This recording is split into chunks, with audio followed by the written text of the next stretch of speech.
Alright, welcome to 10 Royal Games. I'm Dan. I'm Nick. I'm Neil. And I guess you guys probably know what we're playing just from the music and this wonderful fucking screen. Oh, those smooth classic jams. What a wonderful sound it is. Yeah, this is Ocarina of Time. If you've never played it before, shame on you. Mm-hmm. Please go back and play that. Actually, Neil was playing it for the first time. So choose your name, Neil. Well, I'm gonna pick my hero's name, Zelda. Yes! The hero of time, Zelda. A name that will echo through the ages. I saw this great comic today that was like this kid, and he was like, Mommy, Mommy, Mommy, I'm Zelda! And she hits him, and she's like, You're a fucking Link! You damn idiot! Or something of those lines. Yeah. He can be Zelda if he wants to. No, but he's like dressed in like the Link garb. Oh, for really? Right. Don't you know a fucking goddamn thing? Yeah. Alright, the vast deep forest of Hyrule. So this game is pretty much the best game on the N64, and probably the best RPG of its time, or action adventure. If you call, it's an action. I guess an action adventure game. Yeah. I mean, in just terms of how beautiful it is, how timeless it is, the story, the music. Yeah, like the music, the gameplay the mechanics, overall composition. Yeah, the tightness and coherence of both the overall gameplay mechanics and the individual level design throughout. I mean, it's like this game in Mario 64. It's just absurd how well they established the tenets of their respective 3D genres. Nintendo was going in blind into a new dimension of gameplay, and they just knocked it out of the park in two separate fields immediately.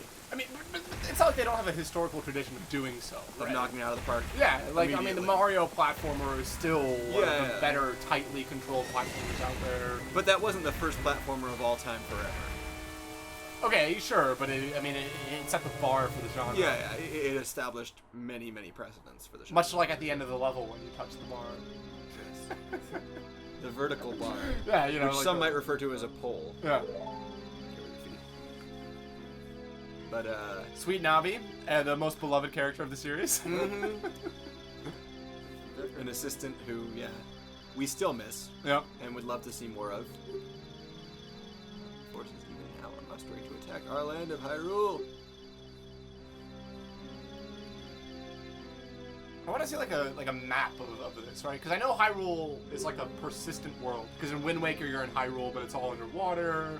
And in Twilight Princess you're in Hyrule, and it's kind of different. I never played the... I mean, I'll save you the suspense and tell you it doesn't make any freaking sense. There's no coherent Hyrule architecture, geography. But like, is it a flat world, right? Like you don't even know. It could right? be. Maybe Hyrule is just one small country, and everyone else is just like, man. Wait, there's the desert, right? Because the desert people, where what's his name comes from, Ganon comes the from. Gerudo. Yeah, is not Hyrule. It's separate. But... Oh, is that considered a different country? Yeah, something? It's not Hyrulean. So Hyrule is like a kingdom or something. It's not like the world of Hyrule. Well, it has to be bigger than that though, because in many of the other games, the kingdom has been in disarray for years, right? And it's still Hyrule, and there's still Hyruleans who are like the people of Hyrule. Who look different than the Gerudos, like in many ways. Yeah, they're so it's a country, but it's more based in like the landmass than in a ruling structure. Yes. Oh. Smack your face. Yep. It was beautiful. 3D, and then all of a sudden we go in the room and 2D. Yep. Yeah, look at that wonderful transition. I really like this era of graphics. Of graphics where there's 3D figures, but they're occupying these like lovely painted 2D environments. I mean, FF7 I think is like sort of the bar for that basically, where Final Fantasy 7 has just gorgeous backgrounds all over the place, just like so much flavor. Oh, they really put time into that. And then you're just like walking around with these stumpy little people who barely have any features whatsoever. So what was the FF7 and Akira? How close were those together? Akira was 93. What the film? The film, yeah, not the. It was like 88. Oh, okay, so it was way later. Yeah, FF7 was like 98. Because I feel like there's like maybe it's just what, like a sci-fi dystopia thing. Yeah, but I feel like there's like a bit of parallel there just in terms of scenery, right? Where you have these immersive, beautiful cityscapes that are incredibly articulate, right? Yeah. I mean, immersive, beautiful cityscapes aren't like constrained to those two things. No, but Akira was known for its backdrops, right? That it had these backdrops that were like artistically incredible. Like there's a scene in Akira where the mousy looking dude who has all the money, who shows all the money in the briefcase. He's like walking on a bridge with like the general guy. And there's like 40, there's a bridge, there's like 40 buildings, and then there's a backdrop, right? And if you look at the backdrop just by itself, it is artwork worthy of museum quality. Well, yeah. Right. Akira was absurd. But you don't even see it. You just see a sliver of it, right? And yet the backdrop in its own is like a perfect image on itself, but it was merely just the backdrop behind all these layers of moving parts of skylines and parallax motion, right? I mean, Akira is like gratuitously gorgeous. It's just a ridiculous movie in that way. It was like there was a point in like late 80s, early 90s anime production where they just like thought they could throw infinite money at these things and it would work out. And so what they got is just really articulate animation. Like they're just a couple particularly gorgeous films, including Akira, like most notably Akira. So what are the other ones that you would definitely draw attention to or recommend to our audience, which we love out there? I actually haven't seen this one. This is one, it's a kind of big gap in my anime watching.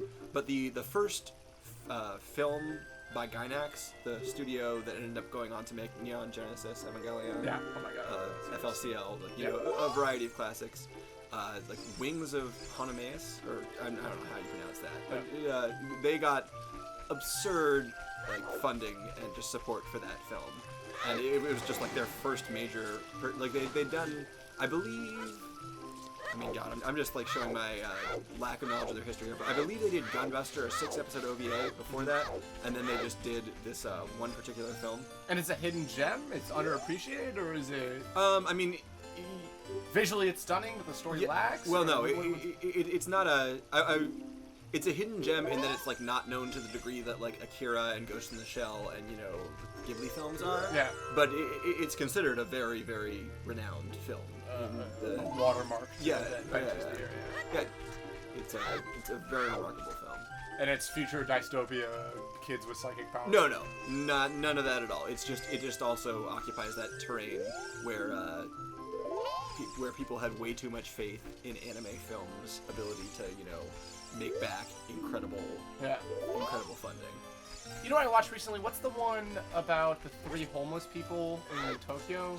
Tokyo Godfathers? Yeah, I watched that recently and I thought that was really good. Yeah. I really enjoyed it. I enjoyed the character portrayal. I enjoyed how progressive they were with their ideas on... That's a Satoshi Kon film. He's a fantastic director. And he does those kind of like close to heart human kind of films. Honestly, normally he doesn't. Oh, it was just out of his element? Yeah, that was a bit, from what I've seen of his work, that was like a bit of an outlier. Normally he's a bit more cynical in his work. Like right now, actually... there was a bit of cynicism to it, right? Because there's like this orphan girl or whatever who gets in line with these homeless people, right? There is some sort of, you know, like, oh, these are the washed aways from our society, our great civilization. He always focuses on like this sort of like, even in like sunnier elements of society, the sort of seedier sides of it. Like I think it's his first film. I watched Perfect Blue, which is a film about a singing idol. Basically, like in Japan, there's like there's idols who are basically like they're singers slash dancers who also like basically have to live out this personality. Like Justin Timberlake. Yeah, basically, or like Britney Spears or something. Okay. Where they have to be this persona of a person at all times. Lady Gaga. Yeah. And so this particular singing idol, wants to transition from being an idol to being a movie star, and some of her fans don't take this well at all. Because they are different worlds. It's not like America where if you're an idol, you just, why not? Right? Well, yeah, there's total osmosis between the two. Yeah, but the crazy fans here, you know, it's like, you are this person to me. You are this image. How dare you not be... Act as somebody else. Yeah, as though there's a human behind this how dare image. you try to become a person? How dare you try to have a life? Yeah. And so it's about her, like, possibly losing, like, grip on who she is as a person. Yeah. As she's constantly, you know, like, running into these online posts or whatever that, like, are basically pretending to be her or saying she's betrayed herself. Well, in her real life, she keeps seeing, you know, figures out of, like, the corner of her eyeline or whatever that are just constantly stalking her. And this is a feature-length film? Yep. Oh, wow. It's brilliant. It's fantastic. And this is Satoshi Kon. Satoshi Kon. In fact, several of the major sequences in this film were directly cribbed by Darren Aronofsky for Black Swan. Yeah, because I was literally thinking that. I was like, when you said like, oh, these figures out of Raya and stuff, I was like, this reminds me of Black Swan, where this character becomes this role. Yeah. And is forced to live this role as opposed to existing on her own sort of human element. And yeah, it's a fantastic film. Highly recommended. Yeah, I saw Black Swan recently because I'm not a fan of Natalie Portman, so I forced myself to watch every single one of her films. Of course, as you do. Logical decision. yeah. Because I needed to have full ammunition. Anytime I'd be like, okay, you like films, I like films, I hate Natalie Portman, and they're like, well, fuck you, and I'm like, wait. Oh, so you want to be a more successul dick in conversations about this actress? I want to be very articulate in how much I hate Natalie Portman, Right. as opposed to just uneducatedly hating Natalie Portman, right? You don't want to be belligerent in Yeah, the way you're dicking on a someone's Portmanist. opinions. Yeah. You know, I don't want to be a Portmanist. I just No. hate her for no reason. Right? Yeah. I wanted to have reasons, right? Of course. Because initially it was like, Gather ammunition. yeah, exactly. I needed ammunition, right, for going into this. And honestly, I thought she was okay. Yeah, she was fine that way. I think she fit in that role because she's like fickle and Man, don't even fucking start. You're starting off on the worst foot here. It's not gonna get better from that. she plays like a very weak, fragile role, and I think that's how I perceive All her. right. Yeah, yeah. Yeah. Well, that was 10 Royal Games. I hope you enjoyed our awkward telling each other that it was time to end the episode. Yeah. And maybe next time we'll actually play Legend of Zelda: The Ocarina of Time as opposed to talking about various other unrelated films. We'll see you then. See you guys next time. Yeah.